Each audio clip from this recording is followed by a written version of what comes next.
Chapter 15. The Lord God gave Moses and Aaron the following laws for the people of Israel. When a man has a discharge from his member, he will be unclean. Whether the discharge flows from the member or stops in it, in either case, the man will be unclean. Any bed he lies on and anything he sits on will become unclean. If anyone touches his bed or sits where he sat, that person must wash the clothes he is wearing and bathe, and will be unclean until sunset. Whoever touches the man who has the discharge must wash the clothes he is wearing and bathe, and will be unclean until sunset. If the man with the discharge spits on someone who is clean, that person must wash the clothes he is wearing and bathe, and will be unclean until sunset. Any saddle that the man mounts will become unclean. Whoever touches anything the man sat on will be unclean until sunset. If anyone picks up anything the man sat on, he must wash the clothes he is wearing and bathe, and will be unclean until sunset. If the man with the discharge touches someone without first washing his hands, then that person must wash the clothes he is wearing and bathe, and will be unclean until sunset. Any clay pot the man touches must be broken. If it is made of wood, it must be washed. When the man is healed, he must wait 7 days to purify himself. After that time, he must wash the clothes he is wearing and bathe in water from a spring, then he will be clean. On the 8th day, he must take 2 turtle doves or 2 young pigeons and go to the entrance of the sacred tent, and there, in the presence of the Lord God, give the birds to the priest. The priest will offer them as a sacrifice, one as a sin offering and the other as a burnt offering. Thus, in the presence of the Lord, the priest will perform the purification ceremony, and the man will be clean. When a man has a release of semen, he must bathe and will be unclean until sunset. Any clothing or piece of leather on which semen falls must be washed and will be unclean until sunset. After a man and a woman have sexual relations, both must bathe and will be unclean until sunset. When a woman has her menstruation, she will be unclean for 7 days. Anyone who touches her during that time will be unclean until sunset. Any bed she lies on and anything she sits on will be unclean. Whoever touches the bed she lay on, or the object she sat on, must wash the clothes he is wearing and bathe, and will be unclean until sunset. And the man who has relations with the woman during her menstruation will be unclean for 7 days, and any bed he lies on will be unclean. The woman who has a hemorrhage or continues to menstruate beyond the normal time will be unclean just as during her menstruation. Any bed she lies on and anything she sits on during that time will be unclean. And whoever touches the bed or the thing she sat on will be unclean, and must wash the clothes he is wearing and bathe, will be unclean until sunset. When the bleeding stops, she must wait 7 days, and then she will be clean. On the 8th day, she will take 2 turtle doves or 2 young pigeons, and go to the entrance of the sacred tent, and give the birds to the priest. He will offer them as a sacrifice, one as a sin offering, and the other as a burnt offering. Thus, in the presence of the Lord God, the priest will perform the purification ceremony, and the woman will be clean. These laws are to free the Israelites from their impurities, so that they do not die for making the sacred tent, which is in the middle of the camp, unclean. These are the laws regarding the man who becomes unclean because of a discharge from his member or the emission of semen, the woman during menstruation, and the man who has relations with a menstruating woman. Chapter 16. After the 2 sons of Aaron were killed, when they offered to the Lord God a burning of incense that was not according to the law, the Lord spoke again to Moses. He said, "Tell your brother, Aaron, that he cannot enter the most holy place behind the curtain of the sacred tent at any time. If he enters, he will die. For it is there that I appear in a cloud above the cover of the Ark of the Covenant, which is the place where sins are forgiven. Aaron may enter the most holy place only after he has killed a young bull as a sin offering and a ram as a burnt offering. Before entering, Aaron must take a bath and put on the priestly clothes, all made of linen, that is, the shorts, the tunic, and the sash. And on his head he shall place the turban, also made of linen."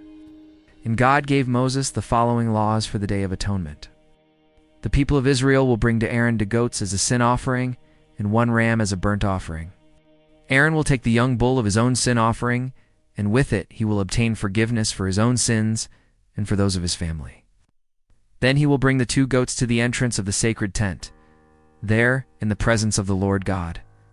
Aaron will cast lots over the 2 goats using 2 stones, one with the name of the Lord and the other with the name of Azazel.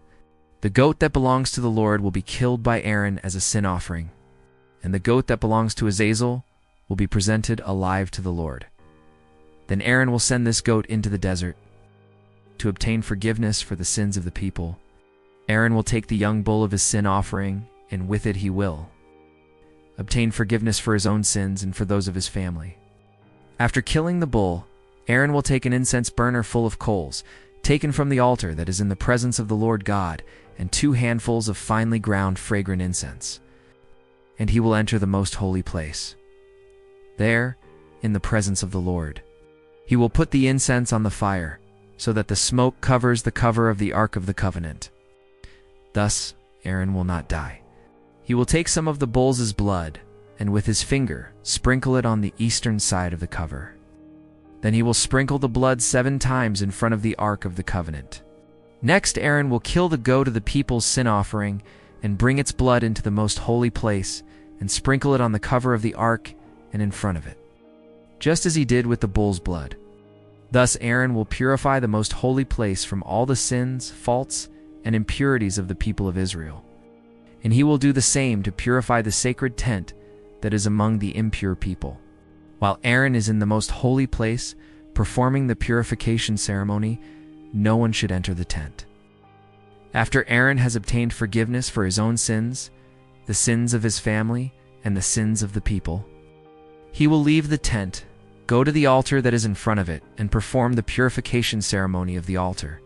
He will take some of the bull's blood and the goat's blood and put it on the 4 corners of the altar. With his finger, he will sprinkle the blood 7 times on the altar, and thus purify it from the impurities of the Israelites and dedicate it to the service of God. When Aaron finishes the purification ceremony of the most holy place, the sacred tent, and the altar, he will take the goat. 4. Azazel place his hands on the animal's head and confess all the guilt, faults, and sins of the Israelites. Thus Aaron will transfer the sins of the people onto the head of the goat and then send it into the desert.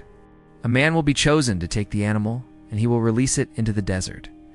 So the goat will go to a place where no one lives, carrying the sins of the people. Then Aaron will enter the tent, remove the priestly clothes he had put on before entering the most holy place, and leave them there. In that holy place, he will take a bath, and after dressing, he will come out to present to God his own burnt offering and the people's burnt offering. Thus he will obtain forgiveness for his own sins and for the people's sins, and will burn on the altar the fat of the sin offering animal. The man who took the goat into the desert must wash the clothes he is wearing and take a bath before entering the camp again.